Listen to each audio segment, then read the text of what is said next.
సాయి రాజేష్ గారిని మాట్లాడవలసిందిగా రిక్వెస్ట్ చేస్తున్నాం. నిర్మాతగా మారాను, 4వ సినిమా నాది ప్రొడ్యూసర్గా.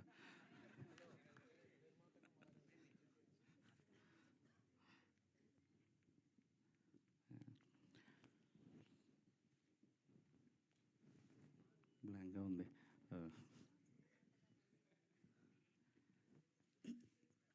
సో ప్రీ రిలీజ్ ఫంక్షన్కి అంతా సేవ్ చేసి పెట్టుకుంటా స్పీచ్ అంతా. బేబీ తర్వాత డబ్బులు వెనకాల పరిగెత్తలేదు. మళ్ళీ ఒక సాటిస్ఫాక్షన్ ఉంది ఆ సినిమా ఆడినన్ని రోజులు, ఒక 30-40 రోజులు. అలాంటి ఎక్స్పీరియన్స్ మళ్ళీ కావాలని కోరుకొని ఒక మనసుకు నచ్చిన ఒక కథ రాసుకున్నాం. చాలామంది రైటర్స్కి ఒక ఫీలింగ్ ఉంటుంది ఏంటంటే, మనం చాలా ఇమాజిన్ చేసుకొని రాసుకుంటాము. సో అది వేరే డైరెక్టర్ చేతిలో పెట్టినప్పుడు ఎంత లేదన్నా ట్రాన్స్లేషన్లో కొంత పోతుంది. సో అందుకే ఎక్కువ మంది రైటర్స్కి తమ కథలు తామే డైరెక్ట్ చేసుకోవాలని రైటర్స్ డైరెక్టర్లుగా మారుతుంటారు. ఏం చేసినా సరే ఖచ్చితంగా అది ఎగ్జాక్ట్గా ట్రాన్స్లేట్ అవ్వదు అనేది నమ్మే వాళ్ళలో నేను కూడా ఇన్ని రోజులు ఉండేవాడిని. నేను వారం క్రితం ఫస్ట్ హాఫ్, సెకండ్ హాఫ్లో ఆల్మోస్ట్ హాఫ్ పార్ట్ చూశాను. అండ్ నిజం చెప్తున్నాను హార్ట్ఫుల్గా, నేను నిజంగా ఈ కథని ఇంత బాగా తెలియను. రవి ఫస్ట్ హాఫ్ ఇంటర్వెల్ టైంకి నా కళ్ళల్లో నీళ్ళు, అంటే నేను రాసుకున్న కథే అవ్వచ్చు కానీ కళ్ళల్లో నీళ్ళు గారిపోతున్నాయి ఇంటర్వెల్ చూస్తుంటే. నేను అది ఎడిటర్ సంతోష్ గారు కూడా ఉన్నారు సాక్ష్యంకి. రవి నిజంగా నేను కూడా ఇంత బాగా తీయలేను రవి, బేబీ కంటే మంచి సినిమా తీసావు రవి, హార్ట్ఫుల్గా చెప్పాను. Thank you Ravi.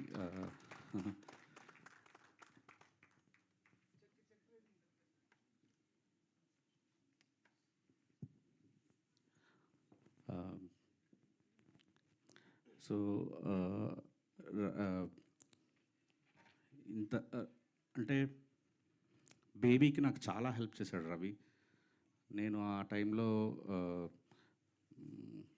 అంటే నన్ను నేను ప్రూవ్ చేసుకోవాలని విపరీతంగా 5 గంటల సినిమా తీసేశాను. దాన్ని ఎలా కట్ చేయాలో తెలియదు.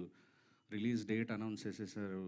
నేను ఎడిటింగ్ రూమ్లో ఉండాల్సి వచ్చేది, మ్యూజిక్లో చేయాల్సి వచ్చేది, చిన్న చిన్న ప్యాచ్లంతా మిగిలిపోయింది. సో ఒక రకంగా రవి వచ్చి సేవ్ చేశాడు. అంటే 3 అవర్స్ దాన్ని తీసుకురావటంలో, ఒక 2-3 డేస్ ప్యాచ్ వర్క్ చేయటంలో, నాతో పాటే సౌండ్లో, డిఐలో. సో నాకు ఎక్కడో కృతజ్ఞత ఉండిపోయింది రవి మీద. రవి ఈ సినిమా నువ్వు డైరెక్ట్ చేయి రవి అని నేనే రిక్వెస్ట్ చేశాను రవిని. సో నిజంగా ఆ గ్రాటిట్యూడ్ వల్ల నేనే మళ్ళీ లాభపడుతున్నాను. Thank you Ravi. You made a great film, your a great story teller.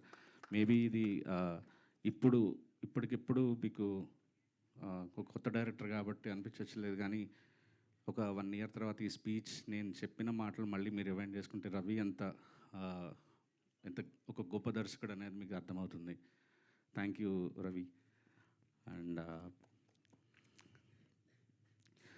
నాకు ఈ కథ రాసుకున్న తర్వాత నాకు సినిమాలో చాలా ఈక్వల్గా, చాలా స్ట్రాంగ్గా, హీరోతో సమానంగా ఉండే ఒక సినిమా మొత్తం ఒక రకంగా స్టార్టింగ్ ఫ్రేమ్ నుంచి ఎండ్ ఫ్రేమ్ వరకు హీరోతో సమానంగా ఈక్వల్గా మోయాల్సిన పాత్ర నాకు విపరీతంగా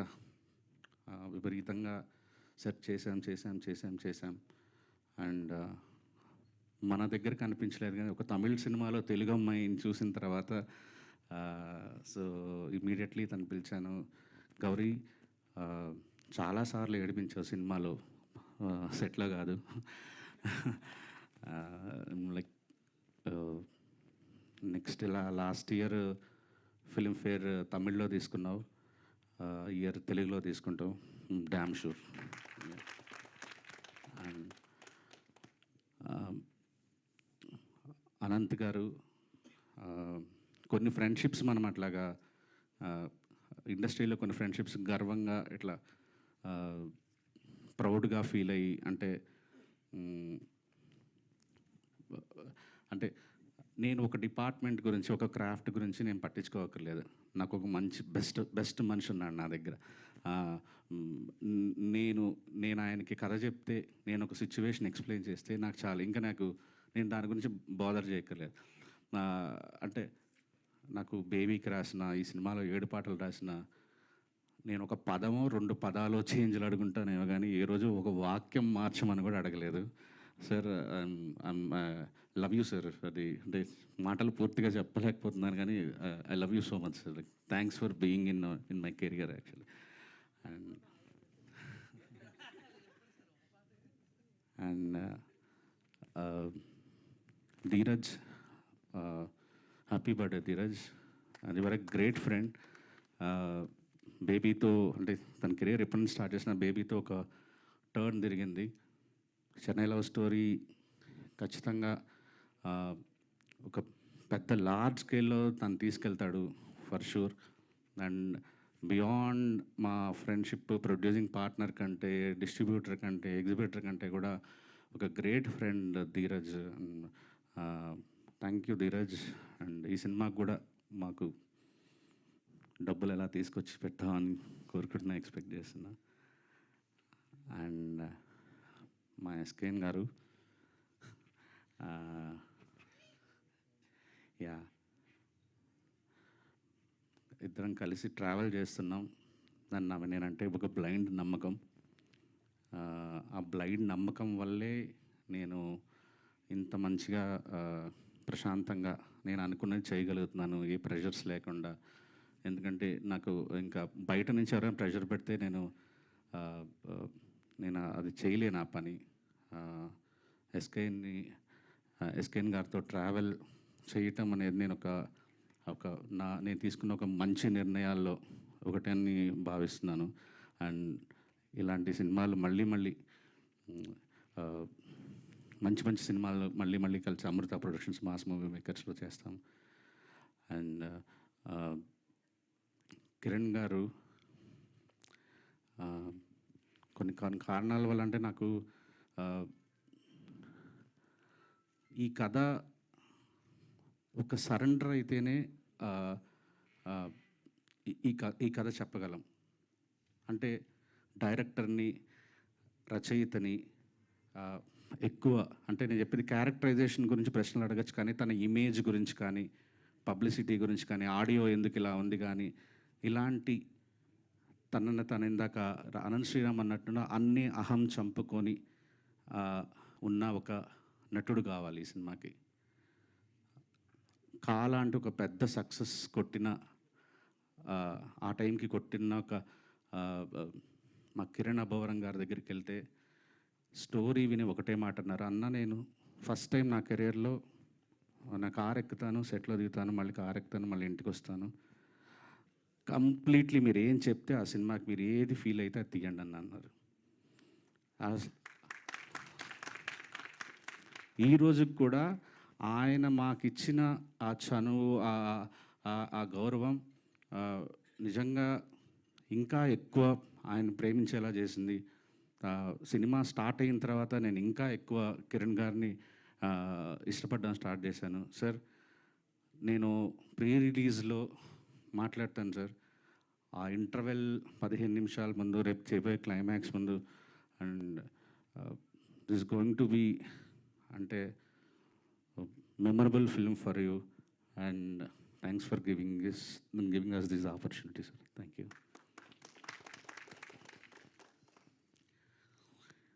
అండ్ లాస్ట్గా ఒకరికి థ్యాంక్స్ చెప్పేస్తాను. యాక్చువల్లీ నేను ఈరోజు ఈ స్టేజ్ మీద నిలబడడానికి చాలా గర్వపడుతున్నాను. ఇది గత 1.5 ఇయర్గా నేను ఆ ప్రౌడ్ మూమెంట్స్ అనుభవిస్తూనే ఉన్నాను. అది మా మణిగాడు వల్ల.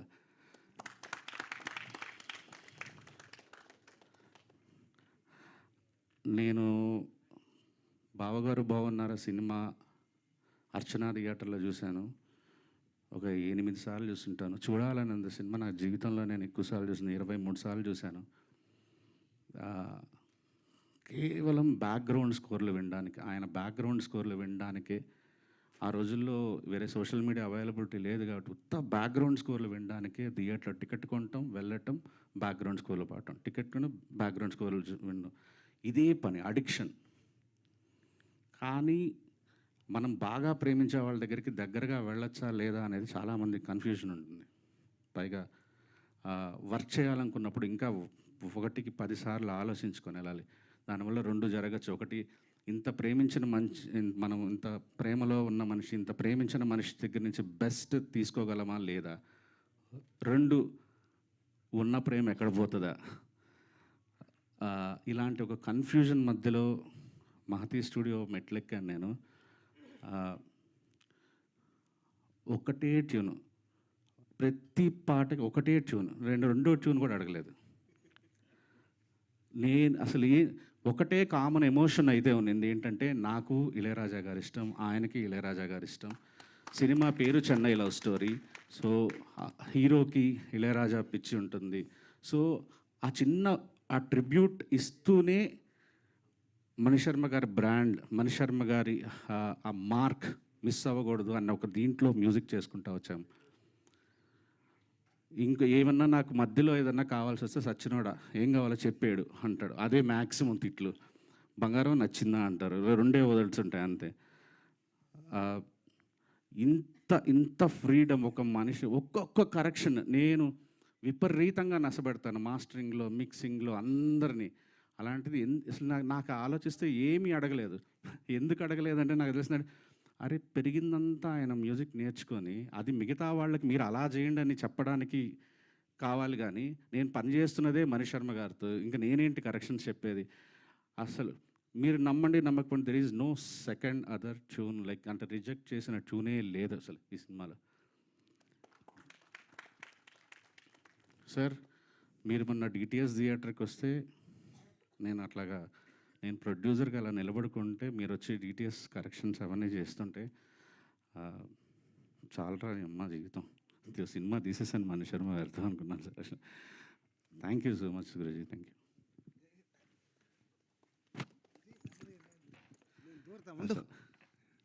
ఏంటి ఏమన్నా?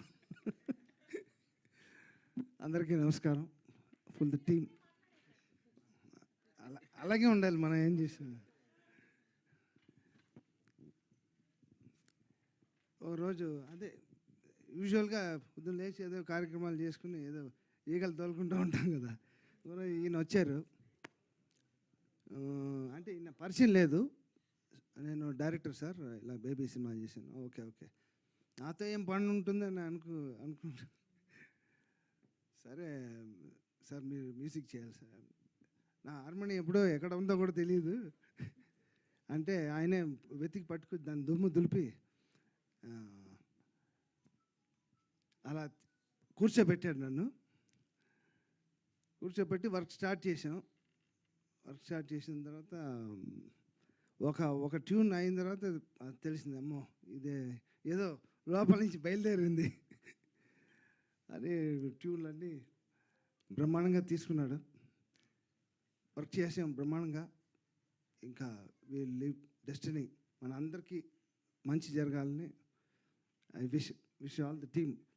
కిరణ్తో 2వ సినిమా నేను చేయడం. And then I wish the team all the best. Thank you so much.